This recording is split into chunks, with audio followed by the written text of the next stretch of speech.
Sa isang iglap lang, kaagad namang lumitaw ang dambuhalang ibon sa harapan ng kubo ni Noli at kaagad nagbibigay ng impormasyon ukol sa huklubang si Waring.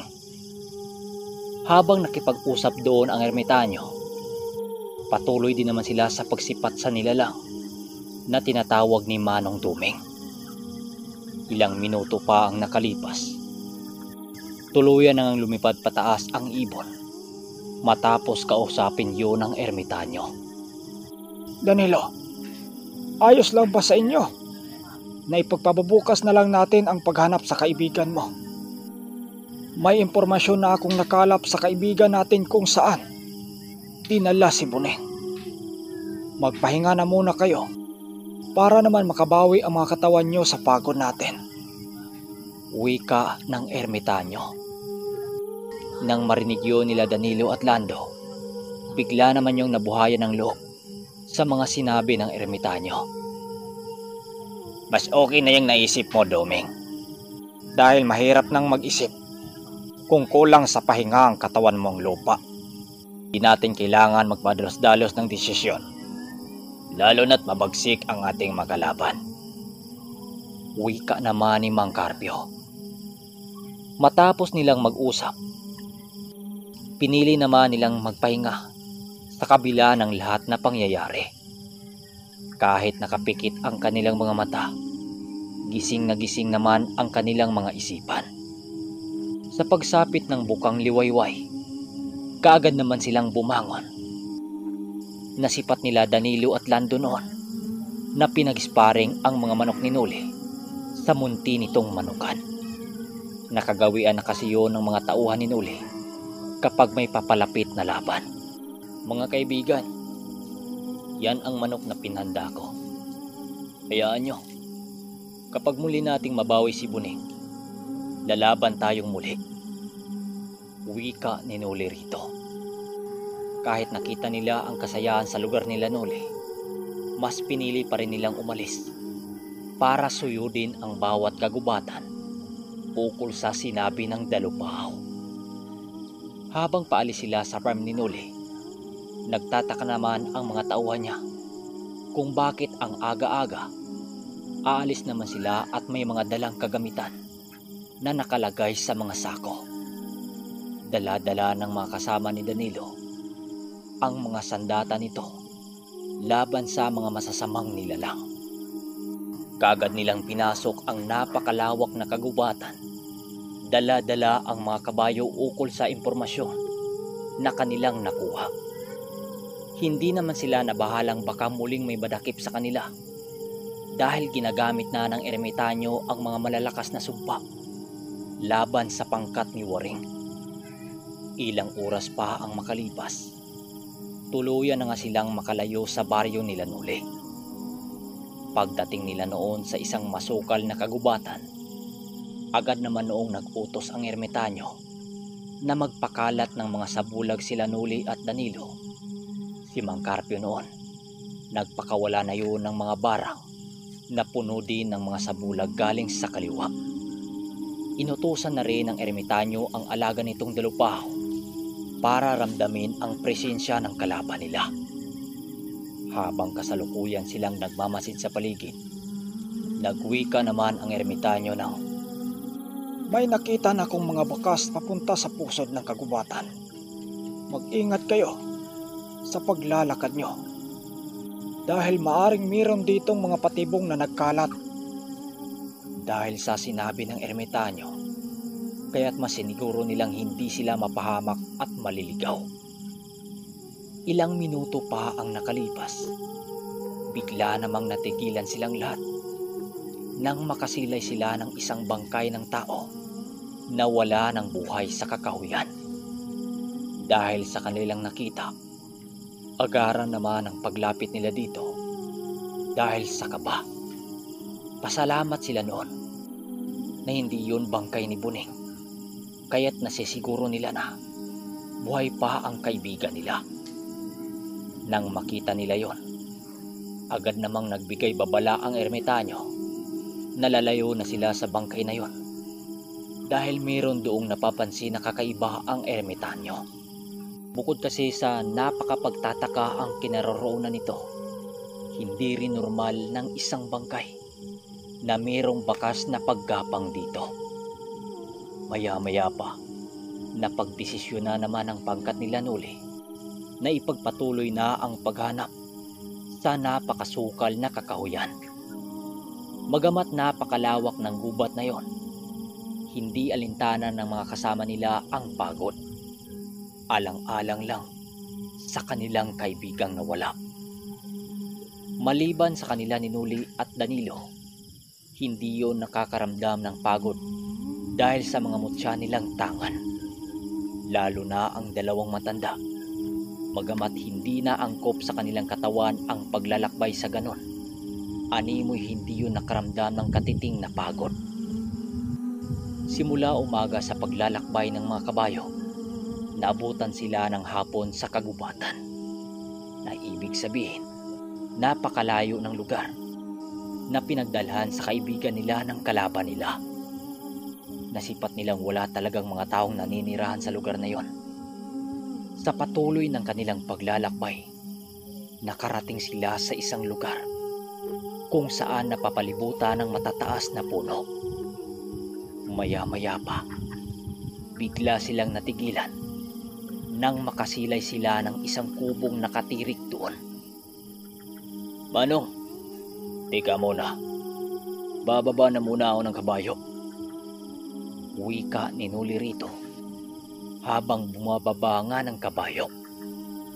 Pinagmasdan nila ang ginawa ni Noli dahil bigla yung humawak sa lupa habang nakapikit ang dalawa nitong mga mata. Maya-maya pa, nagulat naman ang ilan niyang kasama nang magwika siya ng, "Manong, yung kubo na yan, hindi ko matukoy kung aswang ang nakatira dyan o parang aura din ng manggagamot eh," wika ni Noli rito at bumalik sa kabayo. At walang pagdadalawang isip na nilapitan ang kubo na yon. Nauna noong nagpatakbo ng kabayo si Noli doon sa mga kasama niya na para bang hindi yon bago sa kanya. Pagdating nila sa harapan ng pinto ng kubo, bumungad sa kanila ang isang lalaking matanda habang may hinahasang palakol, habang nakangising nakatitig sa kanila.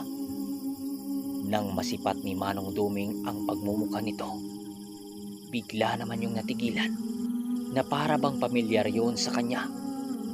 Maya-maya pa, bigla naman yung lumapit sa kanila at walang pagdadalawang isip na yumakap kay Manong Duming.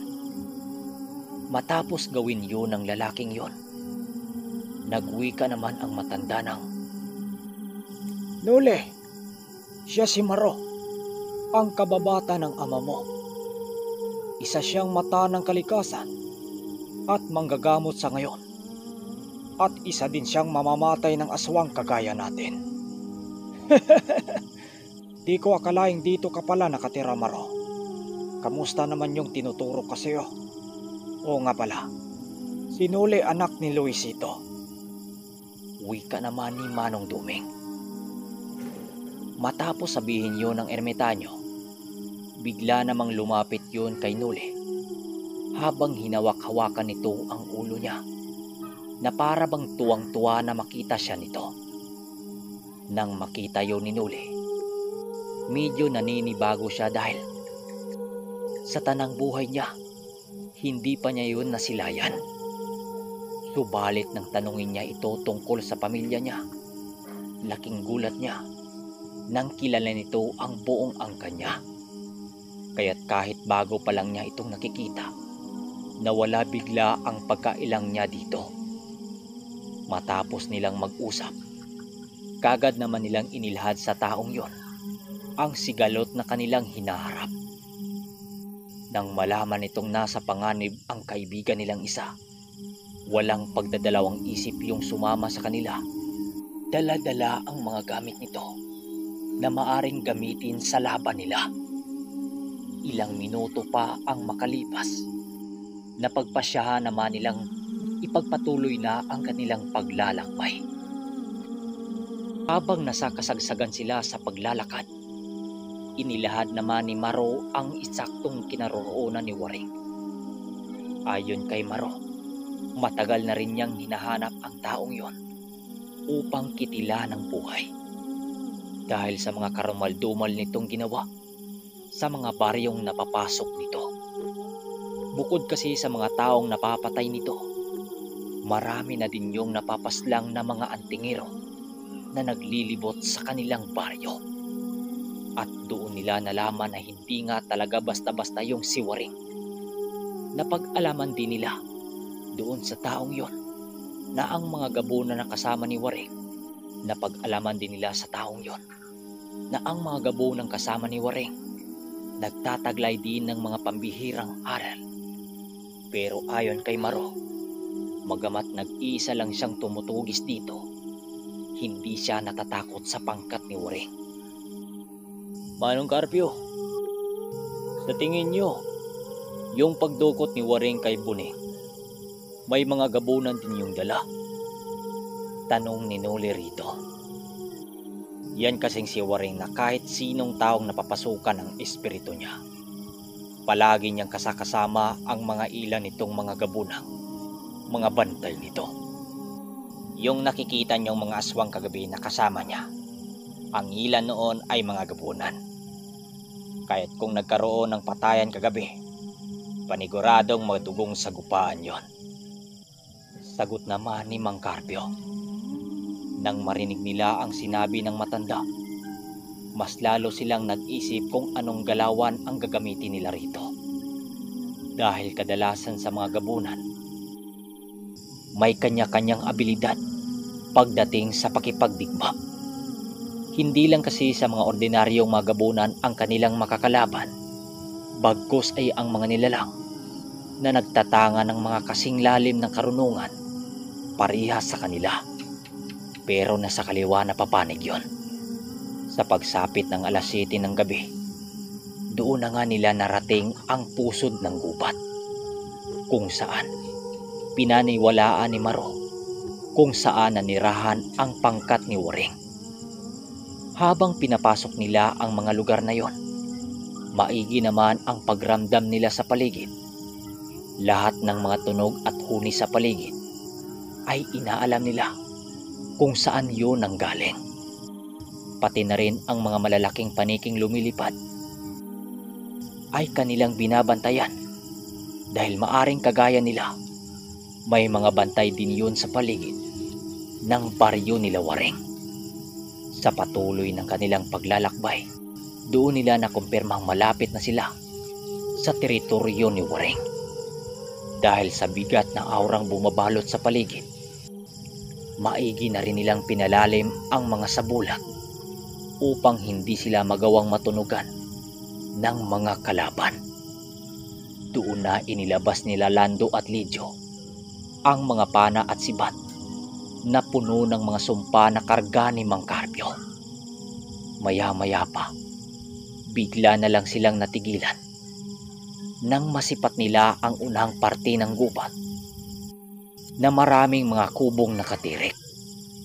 Ang bawat sulong nakatirik sa bawat kubo nakasindiyon na nagpapahiwatig na mayroong mga nilalang doong nakatira. Sa patuloy ng kanilang paglapit sa lugar, doon nila napagtanto na yun na nga ang baryo ni Waring. Kaagad na silang bumaba ng mga kabayo upang simulang pasukin ang mga pugad na pinagtataguan ni Waring. Matapos nilang malaman na doon nga nakatira ang mga nilalang na dumukot kay Buning, dahan-dahan na nilang ginawa ang mga hakbang ng kanilang plano. Kaagad nagsasagawa ng ritual itong sinuli upang makaisa sa kanya ang bantay ng kalikasan. Habang sina Lando at Lidio, nasa gitna ito sa pagitan ng ermitanyo at Mang Carpio. Dahil sila Noli at Danilo ang may malakas na pangkubli at sa bulag, silang dalawa ang naatasang gumawa ng daang hindi malalaman ng kalaban papalapit sa pugad nito. Kinakailangan kasi nilang makagawa ng poder sa pagitan ng kanan at kaliwa upang hindi maramdaman ng tagapagbantay ni Waring ang mga ingay nila at yapak sa lupa. Ilang minuto pa ang makalipas, doon na nila nasipat ang grupo ng mga aswang na nag-iikot sa bawat dulo ng baryo. Hindi sila nito napapansin dahil sa napakataas na uring sa bulag ang nagkukonekta sa aral ni Noli at ng ermitanyo. Maya-maya pa, doon na sila natigilan nang maramdaman nila ang ilang tikbalang na itim na papalapit sa kanilang kinaroroonan. Dahil sa kanilang nakikita, nababahala noon silang lahat dahil alam naman natin na ang mga tikbalang ang nagtataglay ng malalakas na pang-amoy sa paligid. Hindi kasi nila noon lubos akalain na may mga tikbalang na bantay si Waring, kaya't labis doong kinabahan silang dalawa ni Danilo. Dahil maari kasing malaman sila ng mga ito na pumasok sila sa teritoryo ni Waring. Kapag magawa nitong mabasag ang mga sabulag na kanilang nilika, sa pagpatuloy ng paglapit ng mga tikbalang sa kanilang pinagtataguan, nagulat naman silang dalawa nang biglang lumapit sa kanila si Mang Carpio. At doon harap-harapan nila noong nakita ang nakakagimbal nitong sikreto. Ang akala nila mabibisto na sila sa mga kalaban dahil bigla yung nagpakita sa kalaban. Kaagad yun nagpalipad ng mga usal at ibinato sa mga tikbalang. Maniwala man kayo sa hindi, nang ginawa yun ni Mang Carpio, kahit nakikita siya ng mga tikbalang, nagpa siya yung umalis na parabang inutusan ng mga amo nito. Matapos yung gawin ng maestro ni Danilo, kaagad naman yung pumasok sa sabulag na kanilang ginawa. Habang pinagbasta noon nila ang paglayo ng mga tikbalang, ramdam na ramdam nila noon ang presensya ng mga gabunan sa loob ng baryo. Tanda na nagawa na nitong maamoy ang kanilang presensya. Ilang minuto pa ang lumipas, laking gulat na lang nilang lahat nang makita nilang walang pagdadalawang isip na pinagsusunggaban ng mga aswang ang mga tikbalang na inutusan ni Mang Carpio. Halos walang 5 segundo nang magawang mapatay ng mga gabunan ang kaanib nilang mga tikbalang. Matapos ang pangyayaring yon, dali-dali namang nagkubli silang dalawa sa mga malalaking kahoy. Habang sila Mang Carpio at Manong Doming, nasa tagiliran pa rin nila sina Lando at Lidyo. Sa patuloy ng kanilang pagmamasid sa paligid, bigla namang itinuro ni Noli kay Danilo ang mga gabunang lumapa sa mga tikbalang. Kaibigan, pagigihin mong hindi tayo mabuko sa ating kinaroroonan. Kakaiba yan sa mga gabunang nakalaban natin noon dahil mas triple ang lakas niyan kumpara sa mga gabunang pangkaraniwang. Ayon kay Noli, mas malakas ng dihamak ang mga gabunang yon na kaanib ni Waring dahil sa mga mutya nitong tangan, at maya-maya pa lumapit naman sa kanila si Maro. Mga iho, kapag makahanap na kayo ng saktong lusot papaloob, abisuhan mo kami. Mag-ingat kayo sa mga gabunang kaharap nyo.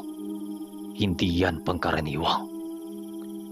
Ayon kay Maro, na ang mga gabunang yon, magaman kaanib sila ni Waring, may sarili itong batas pagdating sa mga nakakababa sa kanilang uri. Ang mga mababang uring mga gabunang kaanib nila, ang iba doon, nakatira sa karatig baryo na mga ngatay ng tao. Ang gagawin ng mga gabunang kumakatay ng tao sa baryo, sila ang tagahatid ng mga karne sa pugad nila Waring.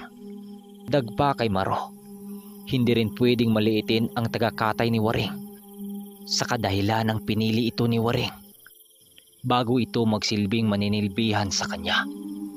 Sa madaling salita, nagtatangan yun ng mga malalakas na mutya na gamit sa kaliwa. Dagdag pa ni Maro, minsan na din niyang makaharap ang tagakatay ni sa huling baryong kanyang pinaglilibutan. Halos daw inabot ng isang gabi ang kanilang paglalaban dahil hindi yun nakakaramdam ng pagod sa katawan. Subalit dahil din sa kanyang tinatangang gamit, napilitan niyong iwan siya sa gitna ng laban. Inamin din ito, nabigo siyang mapatay ang gabunang yon dahil nung mga panahon na yon, kakarampot pa lamang ang tangan niyang gamit. Matapos nito makapagkwento, bigla namang nabaling ang kanilang atensyon nang makasipat sila ng isang matipunong lalaki na naglilibot sa mga kubong naroroon. Nakita na yun ni Nuli nung nagdaang gabi at yun yung lalaking may balabal sa likuran. Ilang minuto pa ang makalipas, bigla naman noong natigilan silang lahat nang may biglang tumarak na isang palaso sa pana ng kahoy na kanilang pinagtataguan. Lumabas na kayo dyan sa pinagtaguan nyo, Carpio. Nagtatago pa kayo. Wika ni Waring. Matapos nilang marinig ang sinabi nito, napilitan noon nilang magkubli sa damuhan sa pag-akalang magawa pa nilang mataguan ito.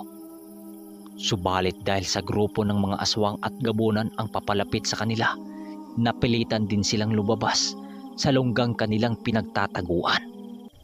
Nang malaman nilang nagawa na silang maramdaman ni Waring, agad naman silang lumabas sa kanilang pinagtataguan. Waring, nasaan yung kasama naming dinukot mo? Ilabas mo siya. Wika ni Mang Carpio habang dahan-dahang tumayo sa pagkakakubli.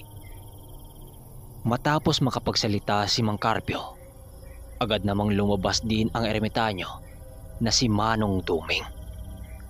Dahil sa ginawa nitong hakbang, sumunod na rin dito sila Nuli at Danilo, maging si Maro.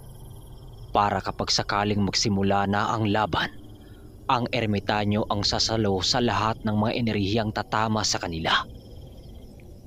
Habang sina Lidyo at Lando, nakahanda ang mga palaso nito sa pana nilang dala na puno ng mga sumpa.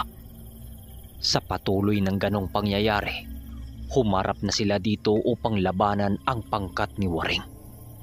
Maya-maya pa, doon na nakita ng pangkat nila Nuli ang mga malalakas na gabunang umikot sa kanila. Nasaan na yung pakay namin dito, Waring? Ilabas mo siya kung ayaw mong ubusin namin ang lahi mo. Wika ng ermitan habang nagpapakawala ng nakakasunog na sumpa sa hangin. Nang marinig yun ni Waring, tumawa lang naman yun habang patuloy na nakatitig sa kanilang kinaroroonan. Tinatakot mo ba kami, tanda? Sa tingin mo, hindi magkalasog-lasog yung katawan mo sa dami ng alagad ko? Paalala lang, tanda. Nasa lugar ka namin at maaaring ngayon, ipapalapa kita rito. Sagot naman ni Waring na para bang hindi talaga nito natukoy ang ermitanyo. Sa bagay, nakakubli pa ang tunay nitong anyo. Matapos nung makapagsalita, bigla naman silang sinunggaban ng mga aswang sa paligid. Sumugod na rin sa kanila ang mga nakapagbantay ng mga sigbin, tanda ng pag-umpisa ng digmaan. Matapos itong maramdaman ng ermitanyo, kaagad nitong pinakawalan ang napakalakas na sabulag na sa sobrang lakas, hindi na sila masilayan pa ng kalaban nila. Dahil sa ginawa ng ermitanyo, pagkakataon naman nila na pansamantalang ilagan ang lugar niyon. Pag-ikot nila sa kabilang dulo ng baryo, doon nila nakita ang mga papasugod na mga gabunan papunta sa kanilang kinaroroonan. Hindi pa man yun nakalapit sa kanila, kaagad na yung sinalubong ni Maro at kaagad tinapyasan ng ulo ang isa sa mga ito. Upang hindi na mag-aksyaya ng lakas ang buo nilang pangkat, gumamit na ng nakakasunog na tigalpo ang ermitanyo. Sa pagtama ng mga tigalpo nito sa mga gabunan, animoy nakukuryente yon habang naglulupasay sa lupa. Kaya't dahil doon, pagkakataon naman yun nila Nuli na tuluyang paslangin ang mga naunang sumugod na mga gabunan. Mga kasama, huwag niyong iwanang buhay ang mga madadaanan natin. Magmadali kayo. Sigaw ng ermitanyo habang patuloy nitong pinagsusunog ang mga aswang na kasalukuyang sumugod sa kanila. Pati na ang mga sigbing nagsisipulasang sumugod sa kanila. Bigla-bigla na lang yung natumba sa lupa dahil sa mga malakas na barang na ginawa ni Mang Carpio. Lahat ng kanilang madadaan ng mga aswang na sumugod sa kanila, wala nilang awa yung pinagpapatay. Habang yung nagngangalang Maro, sa bawat aswang at sigbi na makalusot sa ginawa ni Manong Duming, siya ang tagatuloy dito.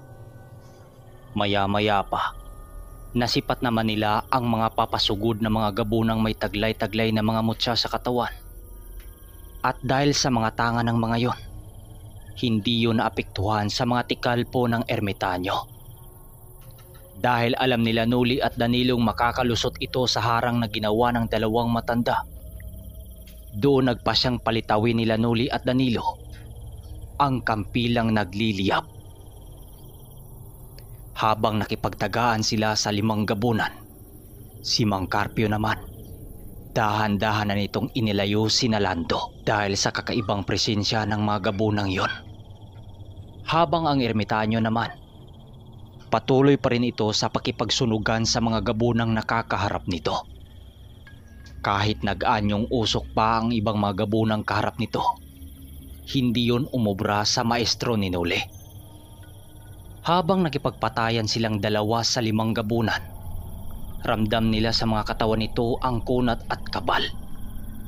Habang si Maro, sa bawat sigbing lalapit kila Lando at Lidyo, dadaan muna yun sa kanya bago yun makalapit. Si Nuli at Danilo naman, patuloy pa rin sa pakipaglaban sa mga gabunan. Gamit-gamit ang kampila ni Arkanghel. Habang nakipagpatayan sila sa 5 gabunang nagsasalit-salita ng atake, sa bawat aswang na makisawsaw sa kanila, lasog-lasog ang mga katawan nito, kundi nasusunog yun sa kanyang kampilan. Nang makakuha sila ng pagkakataong tagain yun sa ulo, kanila naman yung ginagawa. Sa bawat gabunang nataga ni Nuli, nagsisisigaw yun sa sakit dahil tinupok ito ng apoy. Habang yung nahuling gabunan ni Danilo, animoy katawan yun ng saging dahil sa pagkaputol-putol nito. Hanggang sa 3 gabunan na lang ang natira, kaya't hindi na sila gaanong nahirapan pa. Maya-maya pa, biglang sumigaw ang ermitanyo habang sinasambit nitong papalapit na sa kanila ang pangkat ni Waring.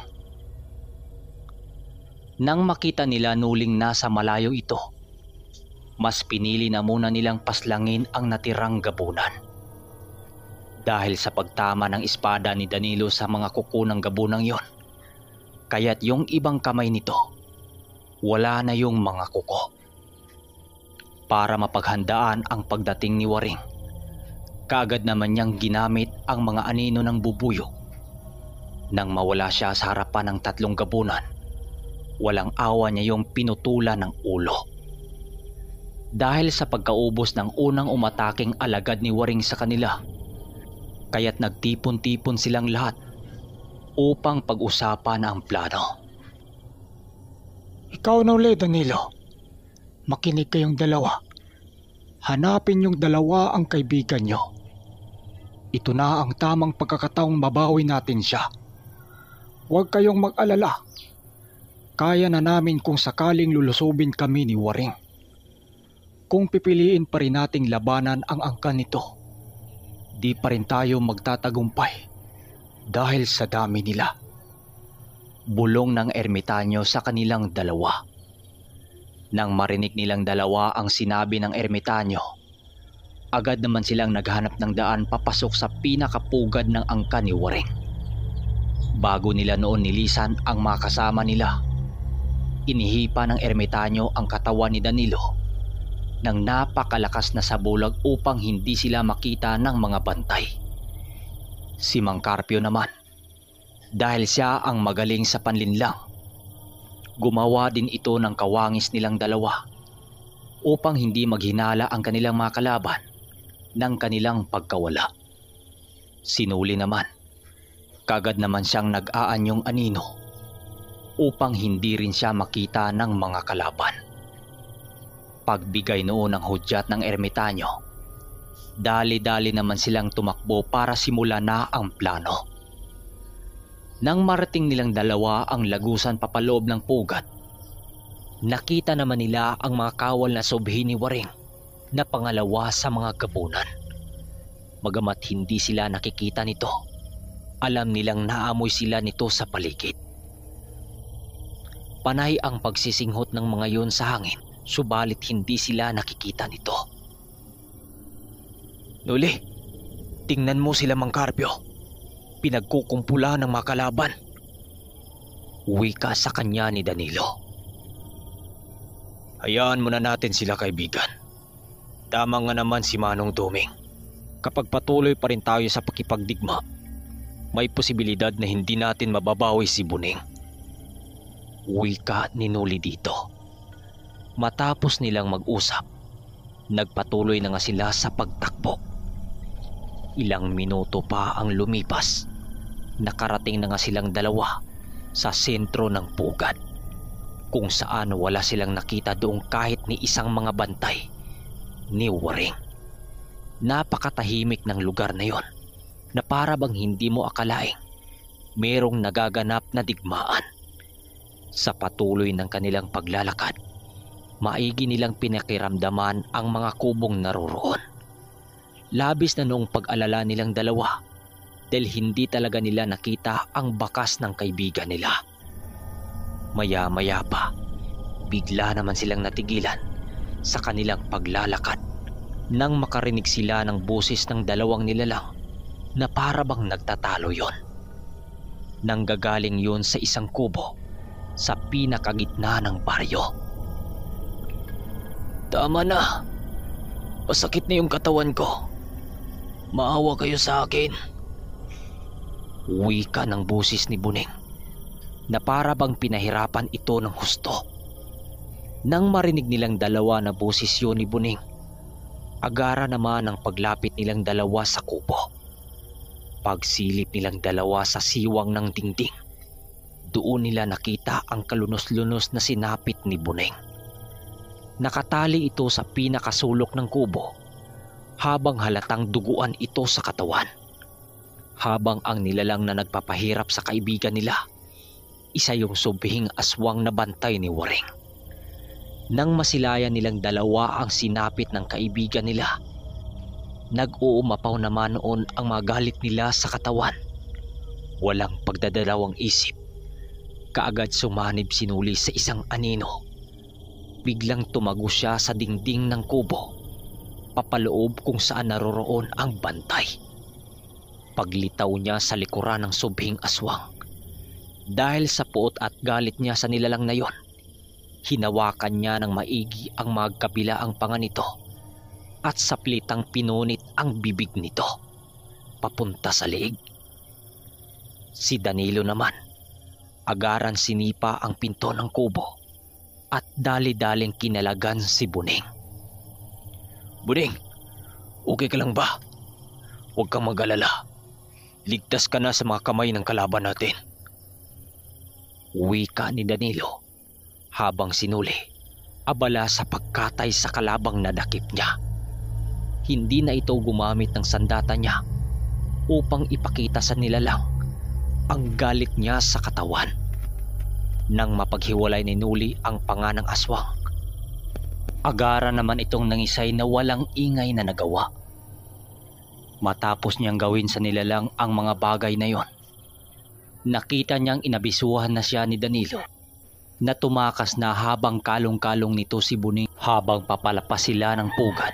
Nasipat naman ni Nuli ang isa pang bantay ni Waring na papunta sa kubong kinaroroonan ni Buning kanina. Alam ni Nuling isa din yung bantay kaya't upang maiwasan ang pagkabulgar ng pagpasok nila sa pugad, kagad niyang binuksan ang silyong namamagitan sa mga usal na bigla na lang magpakita sa kanyang isipan. Pagpakita ng isang usal sa kanyang isipan, dali-dali naman niya itong binanggit. Ang mga usal na yon, nanggagaling yun sa mga libritang hawak ng mga garuda na labis na makapaminsala. Dali-dali niya itong binanggit habang itinuro ang subhing paparating. Habang papalapit ito sa kanila, bigla naman yung napasubsob sa lupa habang nagsusuka ng likidong kulay itim. Matapos ang pangyayari, dahan-dahan naman nilang nilisan ni Nuli ang lugar para balikan ang mga kasama nilang nakipagdigma sa pangkat pa ni Waring. Pagsilay nila sa kinaroroonan nila Manong Duming, tanging pagkabahala na lang ang kanilang nararamdaman dahil sa patuloy na pakipagpatayan nila Manong Duming sa kabila ng dami ng mga kalaban. Dahil sa mga nakitang pangyayari ni Nuli, mas pinili na muna niyang lapitan ang digmaan upang tulungan sila Mang Carpio. Nang makita naman siya ng isang napakalaking ibon na nakadapo sa mga puno, dali-dali naman siya nitong binulusukan para tangkain sanang dagitin. Nang makita naman ito ni Nuli, dali-dali naman niyang inabisuhan sila Danilong magtago sa mga butas ng kahoy para hindi sila madagit ng mga ito. Karga-karga kasi ni Danilo ang walang malay na katawan ni Buning, kaya't malabo nitong mapansin ang mga kalaban. Nang makita niyang nasa ligtas na lugar na ang dalawa, doon na niya tinawag ang kapring kasama niya at sa unang pagkakataon, kauna-unahan nitong humarap sa mga aswang. Pagtawag niya sa kapring inutusan niya, doon natigilan ang pangkat ni Waring nang meron silang nararamdamang animoy may higanting tumatakbo na galing sa gubat papalapit sa kanila. Paglitaw nito sa harapan ni Nuli, nagulat naman itong si Nuli nang kasama nito ang gabay ni Danilo na isang tikbalang. Ang taas ng kapring kasangga ni Nuli, kasing taas na yun ng isang puno ng kahoy. Habang ang tikbalang na tinawag din ni Danilo, hanggang bewang ang taas nito. Subalit makikita mo sa katawan ng tikbalang na animoy bato-bato sa sobrang tigas nito. Nang makita ng mga gabunan ang lumitaw na mga kasangga ni Nuli, gano'n na lamang ang pagkabahala nito. Subalit dahil sa mga lalaking ibong na unang sumugod kay Nuli, nagsisigura na rin ang mga gabunan at aswang sa kinaroroonan ni Nuli. Sa pagsangkaan ng dalawang panik, nagsisitalsika naman ang mga aswang na gabunan. Dahil sa pagwawala ng kapre, lahat mahawakan ito talagang pinupunit-punit sa harapan nila. Maging si Nuli naman, namangha sa lakas ng bago niyang gabay. Ilang sandali pa, habang nakipagpatayan sila Nuli sa mga ilang gabunan, nakita naman niya ang pagdakip ng tikbalang sa dambuhalang ibon na alaga ni Waring. Nang mahuli ng tikbalang ang ibon na yon, nagbubuno naman ito sa kakahuyan habang kinakalmot ng ibon ang dibdib ng tikbalang. Dahil sa sugat na natamo ng tikbalang, mas lalo itong nagwawala, kaya't tang madakip nitong muli ang ibon, walang habas nitong pinaghampas sa mga puno ang ibon na yon. At dahil sa lakas din ng tikbalang, nagkakandahiwalay-hiwalay ang dambuhalang ibon. Dahil sa mga naganap na digmaan sa banda nila Nuli, napilitang lisanin sina Manong Duming ng ilang gabunan para pagtulungan sila Nuli ng mga kasama nito hindi pangkaraniwang. Dahil sa pagkawala ng ilang kaharap nila Manong Duming, pagkakataon naman yung ni Danilo para ihatid si Buning doon. Dali-dali itong tumakbo ng napakalakas. Kalong-kalong ang kasama nilang nabihag ng kalaban. dahil sa paglipat ng mga kalaban papunta sa kinaroroonan nila Noli, kaya't mas lalo silang pinagkumpulan ng mga aswang na may halong gabunan. Nang makasagupa na nila ang mga gabunang galing kila Manong Duming, ramdam naman niya ang bagsik sa isa sa mga ito, na ibig sabihin mas malakas ito ng dihamak sa mga napaslang niyang mga gabunan. Habang nagbubuno sila sa isang gabunang may malalubo ang pagmumuka, nasipat naman niya ang pagsunod sa kanya ni Danilo habang hinarap ang ibang mga aswang. Pagsunggab muli ng gabunan na kanyang nakaharap, ramdam naman niya ang malabakal nitong mga kuko. Napilitan na rin siyang ilagan ang bawat atake nito dahil sa tingin niya mabubutas ang baluti niya kung paulit-ulit siya nitong matamaan. Hindi rin naapektuhan ang mga kuko ng gabunang yon sa kanyang suot na baluting naglilihap, indikasyong marami itong tangang kaalaman na galing sa pinuno nilang si Waring. Sa pagkakataong yon, hindi na siya nagpakampante dahil maaring kapag nagkamali siya sa kaharap niya, malagay siya sa alanganin. Pagtalo ng gabunan sa malaking bato, maigi naman niya itong pinagmasdan dahil alam niyang pamamaraan ito ng gabunang yon kung paano siya nito paslangin. Maigi siyang naghanda sa pagtalo nito sa kanya, at nang akmang bumulusok ito sa kanya, dali-dali naman siyang lumipat ng pwesto sa pamamagitan ng pagsanib sa anin. Dahil doon, biglang natigilan ang gabunang kaharap niya, at nang paglitaw niya sa likuran nito, kaagad naman niya itong hinataw gamit-gamit ang espiritual na kampilan. Subalit pagtama ng sandata niya sa katawan ng gabunang yon, nababahala naman siya dahil dumulas lamang sa mga balahibo ng gabunang yon ang kanyang sandata. Taga siya ng taga sa katawan nito, pero hindi talaga tumalab ang sandata niya dito. Paglingon nito sa kanya, ngumisi lang naman itong nakatitig sa kanya habang nag-aanyong usok. Nang ginawa yun ng gabunan, agaran din naman ang paglipat niya ng pwesto dahil gaya niya, aatake ito sa likuran niya. Para mas lamang siya sa kanilang duelo, sa bawat paglaho niya sa harapan nito, nag-iiwan siya ng aninong magkamukha niya para lituhin ang kalaban. Paglitaw ng gabunang yun sa aninong nilikha niya, kitang-kita niya ang pagsunggab nito. Maya-maya pa, bahagya naman siyang natigilan nang bumulong sa kanyang tenga ang kanyang gabay. Hindi maapektuhan ang nilalang na yan sa gamit mong sandata, Noli. Magagawa mo lamang siyang magapi kung matamaan mo ang ilalim ng kanyang balikat. Wika ni Maria. Nang marinig niya ito kay Maria, agara naman ang paglaho niyang muli para wakasan na ang duelong yon. Nang gumawa naman siya ng opensya para sunggaban ang kaharap niya, sinisiguro niyang kili-kili ang tama ito. Paglitaw niyang muli sa gilid nito, kasabay naman ang pag-unday niya ng saksak dito at pagtama ng kampilan niya sa kili-kili ng nilalang, napaungol na lamang ito habang nanginginig ang buo nitong katawan dahil sa paglamo ng apoy dito. Matapos niyang mapaslang ang gabunan, kagad naman siyang bumalik sa kinaroroonan ng mga kasama niya.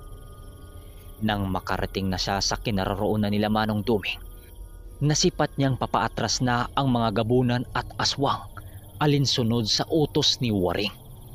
Nagkalat sa lupa ang katawan ng mga gabunan na napaslang sa kanila at ang mga sigbin din. Habang ang kapring tinawag niya kanina, naglaho na yon kasabay ng tikbalang.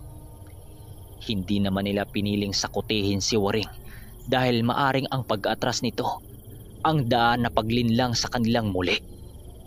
Maya-maya pa, bigla naman silang naalertong muli nang nasipat nila ang mga malalakas na gabunang pinagkatiwalaan ni Waring na unti-unting gumawa ng opensa. Bukod sa mga kuko ng mga gabunang kanilang sandata, may mga dala itong mga kadinang may mga tinik. Tanda ng pagkadesperado nitong seryosohin na ang laban. Kaya't dahil sa mga naisalayan ng dalawang matanda, gumawa ito ng harang na paglalagyan ng mga kasama ni Danilong hindi makakasabay sa malagim na digmaan. So mga kaermitanyo, anong masasabi nyo sa ating kwento?